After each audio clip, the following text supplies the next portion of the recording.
Santapan Harian Jumat 23 Juni 2023. Inilah program Santapan Harian, sebuah program yang mengajak Anda menelusuri isi Alkitab, agar Anda menemukan makna firman Tuhan sesuai dengan konteksnya. Santapan Harian tertuju bagi Anda yang ingin memiliki kehidupan rohani yang segar, kuat, dan sigap.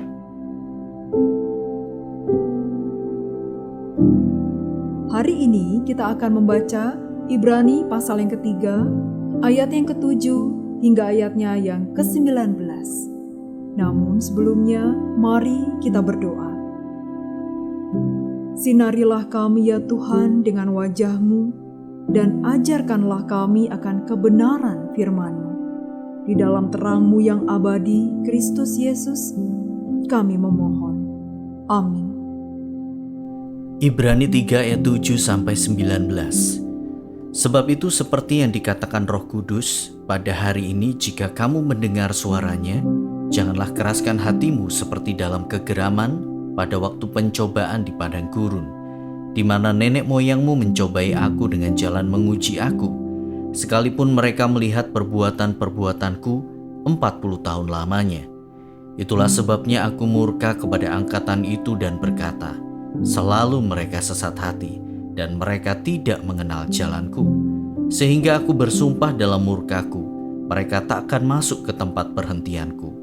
Waspadalah hai saudara-saudara, supaya di antara kamu jangan terdapat seorang yang hatinya jahat dan yang tidak percaya oleh karena ia murtad dari Allah yang hidup. Tetapi nasihatilah seorang akan yang lain setiap hari, selama masih dapat dikatakan hari ini, supaya jangan ada di antara kamu yang menjadi tegar hatinya karena tipu daya dosa. Karena kita telah beroleh bagian di dalam Kristus, asal saja kita teguh berpegang sampai kepada akhirnya pada keyakinan iman kita yang semula. Tetapi apabila pernah dikatakan, pada hari ini jika kamu mendengar suaranya, janganlah keraskan hatimu seperti dalam kegeraman. Siapakah mereka yang membangkitkan amarah Allah sekalipun mereka mendengar suaranya? Bukankah mereka semua yang keluar dari Mesir di bawah pimpinan Musa? Dan siapakah yang ia murkai 40 tahun lamanya? Bukankah mereka yang berbuat dosa dan yang mayatnya bergelimpangan di padang gurun? Dan siapakah yang telah ia sumpahi bahwa mereka tak akan masuk ke tempat perhentiannya? Bukankah mereka yang tidak taat? Demikianlah kita lihat bahwa mereka tidak dapat masuk oleh karena ketidakpercayaan mereka.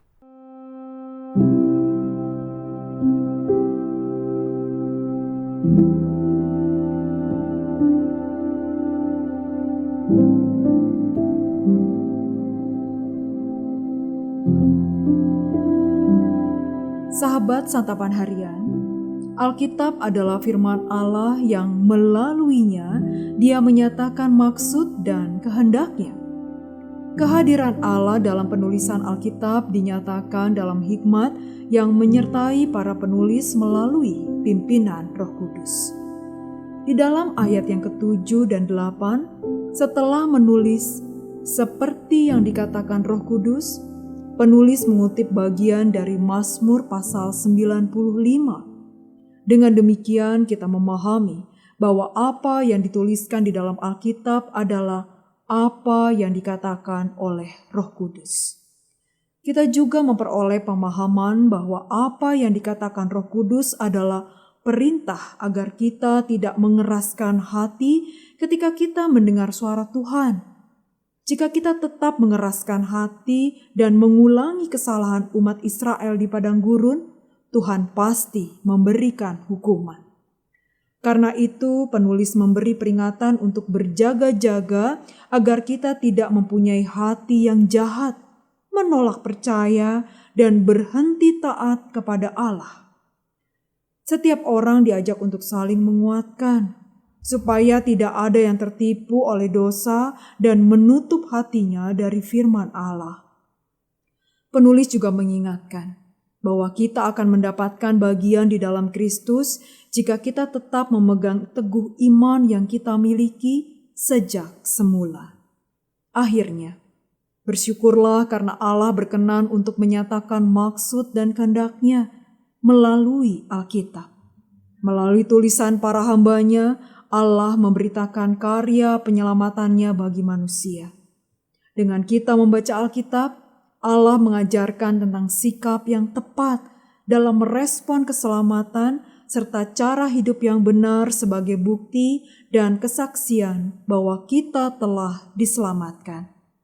Melalui penyertaan Roh Kudus, kita dapat mengenal Allah dan menjalani hidup ini sesuai dengan kehendak-Nya, hingga kita mencapai kesempurnaan keselamatan di dalam kemuliaan Allah. Mari kita wujudkan rasa syukur kita dengan sungguh-sungguh hidup sesuai dengan firman Allah, yaitu dengan membaca Alkitab, mendengarkan pesan Allah kepada kita, merespon dalam ketaatan, dan menghidupinya dalam kesetiaan. Mari kita berdoa. Ya Allah Bapa kami, tuntunlah kami dengan Roh Kudus-Mu agar kami dapat terus hidup di dalam terang sabda-Mu dan berjuang menjadi pelita di tengah-tengah kegelapan. Dalam Kristus, Sang Sumber Kasih, kami berdoa. Amin.